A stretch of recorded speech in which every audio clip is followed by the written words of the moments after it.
I'm Jessie Heredia, and you're listening to Mom Empowered, where I help moms ditch their anger, break free from anxiety, and create the life they've always wanted. This show is for the mom who's ready to become more free and empowered. Hello, all of you amazing mamas. I am so excited to be back in the recording studio, if that's what you want to call it, aka my office/nursery. But yes, I am so excited to be back because, in case you haven't noticed, there have not been any new episodes for the past 2 weeks. There's a few different reasons for that. The first is that my microphone broke, and I had to go order a new one, which took me some time because how do you even go about figuring out what kind of microphone you want when you've been using the same one for 3 years? It was very interesting just reading through all the reviews and trying to figure out what's the best one for me. And I ended up going with one that's very simple, very similar to the one that I had, but it has a sleek, different look that I really enjoy. Anyway, that's besides the point. There have been other reasons for why new episodes have not come out these past couple of weeks. One is that we have been spending a lot of time car hunting. We got in a car accident in our minivan a couple of weeks ago. Nobody was injured, but unfortunately our van was completely totaled. So sad because I loved that van. That was my mom boss van, and we hadn't even had it for a full year. So unfortunately, we have been spending the last 2 weeks looking for new vans, trying to figure out what we want to buy, what van would suit us best, test driving all different kinds. And funny enough, we actually ended up getting the same make, same model, same year as what we had. But the most amazing thing is that there's so many more features in the car. Like it certainly feels like an upgrade. It has like a backup camera and like a cooling box and a sunroof and just things that we didn't have before. So as silly as it sounds, I kind of feel like we got a good deal out of it, even though we did lose my poor original Mom Boss van. Now I have my new Mom Boss van. So yeah, we've been car hunting. We have also been packing up our house because we are in the process of moving. We will not be leaving the area. We're staying in the area that we're currently are. We're just getting a bigger house because we have somewhat outgrown ours, in case my office/nursery situation hasn't cued you in on that. When this baby comes, it's going to be quite interesting to see how all of that plays out if we are still in the same house, which is why we are hustling our butts off to get that bigger house before the baby even comes. So you guys can be praying for us because that's going to be a huge feat in and of itself. But yeah, we've been packing up the house. All of our closets are emptied.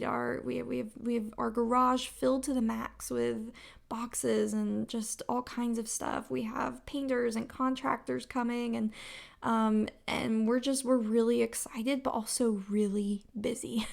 Like every day there's a new room in the house that we're tackling, or a new project that we're working on to get the house ready to be put on the market. It's been quite an adventure these past couple of weeks. On top of that, I have also been coaching. Of course, I have a full load of clients right now that I'm meeting with every week. It feels like, there's a few different calls every day that I kind of have to juggle around preschool and family time and writing podcast episodes and, taking care of myself, going for runs at the park, all the things that I love and, I want to prioritize. But definitely this is maybe the busiest season I've ever been in. It's definitely feels busy for sure. I've also been creating some amazing resources for the women on my wait list. If you haven't already looked on the website to read more about what that wait list offer includes for my 6-month Mom Empowered program. I definitely encourage you to check that out. This is a really exciting opportunity to get coaching with me and to get, powerful tools before the program even begins. So I definitely encourage you to check that out. You can go to jessieheredia.com/coaching, and it'll tell you all about the program, which is starting in December, because I'm currently booked up until then. Plus, I got to fit in maternity leave somewhere in there. And yeah, I'm just really excited about all the things that we have going on. It's just been a busy 2 weeks. So that's a big reason for why I have not released any episodes in the past couple of weeks, and I've had to give myself some grace for that.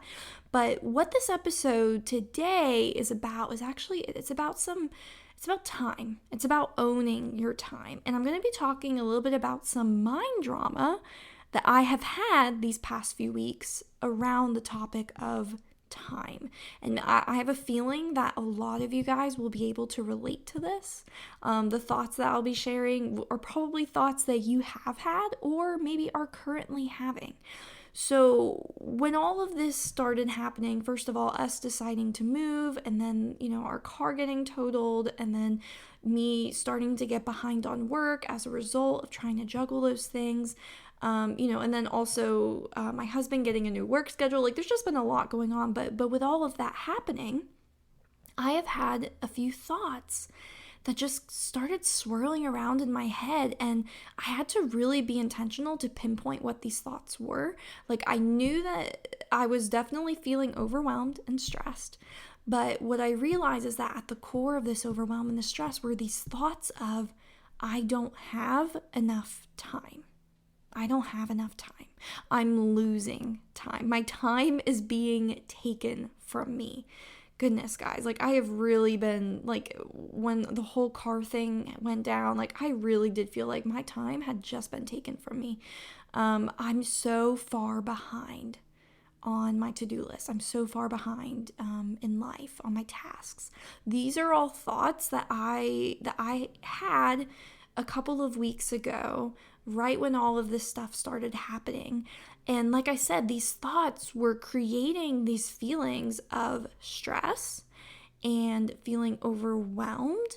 It created frustration. I was a little bit more irritable around the family, a little bit more scatterbrained even, just kind of feeling like my mind just wouldn't shut off because there was so much that I had to be thinking through. And what happened as a result of me thinking these thoughts and then feeling these feelings, I noticed that I was now working from a place of immense urgency instead of working from a place of inspiration and fun and easiness and lightheartedness. I would sit down to work on an episode, or I would sit down to work on these training videos, and I would just my mind would just be all over the place, or it would feel super heavy and super important, and it just wasn't fun like content creation usually is for me. There seemed to be a lot of pressure around it. I also started to second guess a lot of things, do I have it in me to pack up this house and get us moved? How am I going to make it through these last 2 months of pregnancy? That's a big fear that I had, especially as sleep has become increasingly more challenging. That's definitely a thought that I've had. I even started to question, is my business going to suffer if I can't pull myself together? Are we going to lose money? Are we going to be able to afford this new house? All the thoughts, all the what ifs, all of the fears. And the more I thought and felt these things, the more I wanted to actually just kind of check out from it all. I noticed myself watching more TV than usual, wanting to check out on social media more than usual, and procrastinate more than usual because I just wanted to escape the stress of it all. Does that sound familiar? Are any of you guys in that boat these days? And what ended up happening is, I started, first of all, not producing my best work.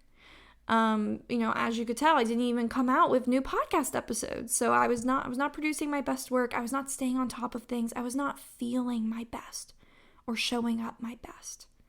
I was getting further behind.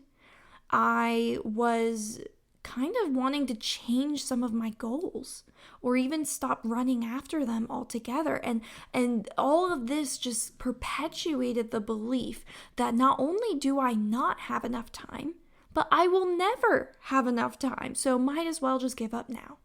That's sort of the mind drama that I had going on a couple of weeks ago. And like I had a few, I guess you could call them emotional breakdowns, where I'm in the shower just sobbing and my husband's like, "What is wrong?" And I'm just thinking, it's too much. It's all too much. And the sad thing is that these thoughts that created all of this emotion, all of these breakdowns and these different actions that I didn't want to do, all of these thoughts, they're really so subjective. Like, what even is enough time? Who gets to decide what enough even means? Or like the phrase, "I'm so far behind." Well, okay, if you're behind, like who determines that? According to what? According to who? And so what I began to do once I realized, like, okay, like these thoughts are not serving me, I'm having a lot of trouble making it through this week because of what is swirling in my head, I decided to spend more time sitting with those thoughts and working on my thoughts, starting at the beginning of each day. And the more I did this, the more I began to recognize that these thoughts, I mean, there's just huge bias in them. They're thoughts. They're just thoughts. They're not facts, which I had to really differentiate for myself. You know, I don't have to accept these thoughts as fact because they're not. And second, I began to remember that all of these thoughts I'm having are totally optional. They're totally optional. And I'm wondering how many of you guys like stop to consider that your thoughts, the ones that you have on a daily basis, the ones you have had, the ones you are having, they're totally optional. You don't have to think them. You don't have to have them. You have the power to change them. So I began to sit down and ask myself, what do I want to believe and think about my time? Because whatever I was currently thinking clearly was not helping me. It was doing a lot of really crummy things for me. So I asked myself, what do I want to think about time? This is a great question for you to be asking yourself. And I started to write down a few different things, such as I want to believe that I have the ability to own my time. That I own my time. And not only that, but I am able to find and create more time. Wow, how powerful is that? I can create more time for the things that I want to do, for the things I need to do, for all of the stuff I'm juggling. I am able to create more time. I will create more margin for myself. This was another thought I had because with all of this going on, I started thinking like, man, like I'm going to have to sacrifice my runs. Maybe, I'm not going to be able to relax in the evenings at the end of the day. I might have to take less naps. And like, I realized, no, like I can still create margin for those things that I still value. I can create more margin to work on myself, to do this thought work, because even just spending time working on these thoughts required me to required a certain level of commitment that I could have so easily said no to because of how large and long my to-do list had become. I also had this other thought of I get to decide how I will use my time. I really love that thought. Like I get to decide. I know that, there's things that are out of my control. We have to look at cars in a way that works with my husband's work schedule. It's not like I can just, but put myself in the car and go drive and go pick out a new one, just because I feel like it. We have kids, we have work, I have calls. But I still ultimately get to decide how I will use my time. I get to make creative decisions. I get to pursue different options every single day to use my time in the way that I want or in the way that I need. And so as I had thoughts like these, I started feeling more, first of all, more contentment. The thought of, oh my gosh, we need to buy a new van and we only have a rental for 5 more days and then we have to return it. Like, that was not stressful for me anymore. I just knew that it would get done. We would figure it out. It would get done. So I started feeling more contentment, more peace. I had more confidence. Like the confidence of, I'm going to pack up this house and we are going to get our butts into a new one. Like the thought of, oh my gosh, how are we going to do this? How are we going to move? Like, I no longer was questioning it. I felt very confident. I still feel very confident that we can get it done, that I can do it. We can do it. I feel like super mom right now, honestly, if I'm being really honest. So I started feeling more confidence and I started feeling more inspiration. Like instead of feeling drained or, confused or scatterbrained when I was sitting down to write content or feeling this urgency or feeling this pressure, I was now sitting down to write content and like feeling inspired. There was just a levity to it that there wasn't for a minute there. And because I started feeling all these new things, confidence, contentment, inspiration, peace, I started taking new action. Like I started creatively moving things around in my schedule. I continued to carve out time for each of my priorities, including my self-care. I decided to continue to offer value and continue to create content, even though my brain would have loved for me to push those things aside. And I also did make small changes, like, for example, deciding to not release a podcast episode for a couple of weeks. At first, I made that decision out of fear and being drained and just feeling overwhelmed. But this past week, I made that decision very confidently and just decided I'm going to spend this week taking care of what really needs to be taken care of. And I'm going to come back and share this process with you guys. So that's why I'm even so fired up this morning as I'm recording, because I've been working on these things so that I could come back to you guys to give this to you. I also set myself up for success by eliminating some of the distractions. So I had, a hard conversation with my husband about, hey, maybe we shouldn't be trying to watch an hour and a half of Brooklyn Nine-Nine every single evening. Maybe we could spend some of that time cleaning out our closet, cleaning out the bathroom cabinets. We had to have a conversation about that because we are TV junkies, admittedly. We love our TV time together. I love my TV time alone as well because, I love watching a show as I eat lunch every day. But I've had to set myself up for success by eliminating some of those distractions, by making those choices. And as a result, first of all, I started knocking out my to-do list like a boss and feeling so accomplished. I had a more enjoyable car hunting experience. I no longer felt this urgency. I just felt very confident about it. I had a more enjoyable car hunting experience. I began feeling so empowered about this move. And also feeling strong and rested, even though I wasn't taking naps like I usually do. I don't know if that makes me sound like a granny, but guys, I'm 31, 32 weeks pregnant. So I think you guys understand, but I felt so strong and rested even when I wasn't able to, get that amazing sleep or take that extra nap. And I was happy with the work I was producing. And all of this happened, all these new results came about from these simple thought shifts around this idea that I get to own my time. And here's what I've come to realize: thoughts that invoke ownership and remind you of your authority inevitably lead to more creativity and problem solving.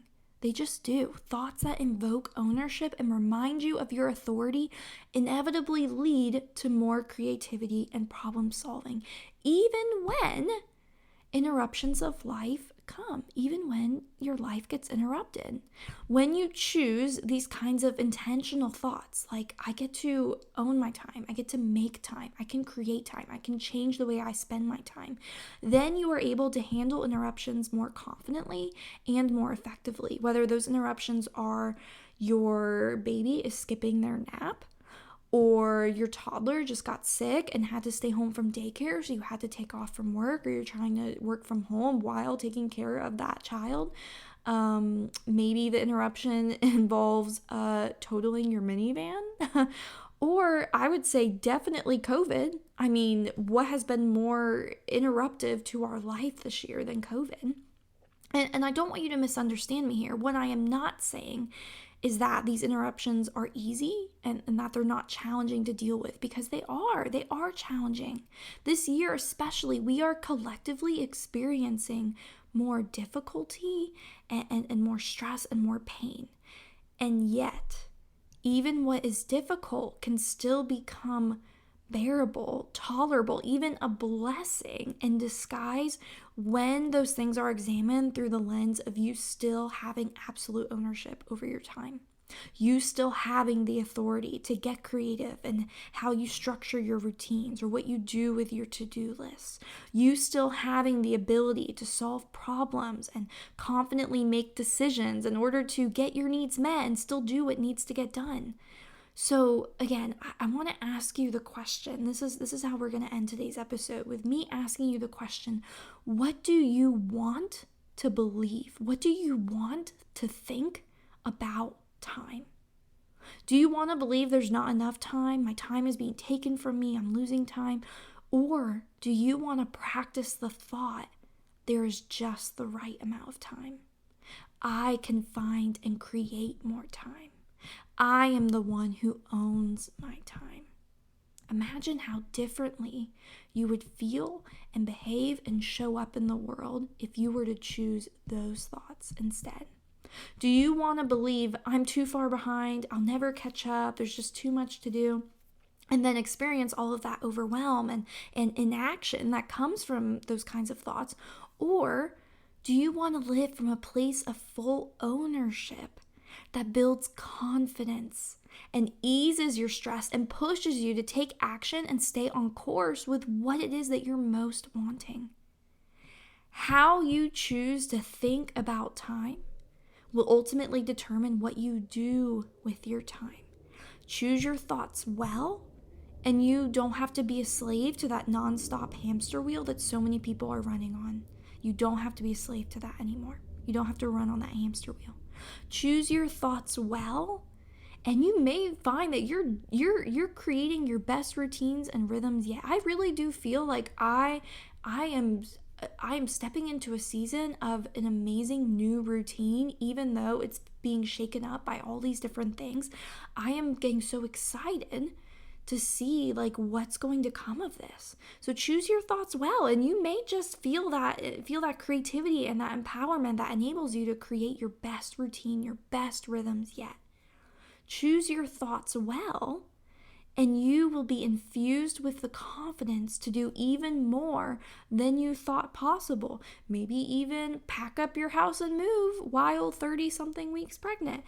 And you will be infused with the confidence to create results in your life that blow your mind. That's what I want to see happen for you. So go out, go own your time. And I would love if you would drop me a DM on Instagram or share a screenshot of this episode in your stories to let me know that you are joining me in this fight to take back your thoughts about your time. I would love to hear from you guys. I am rooting for you ladies, and I will see you next week.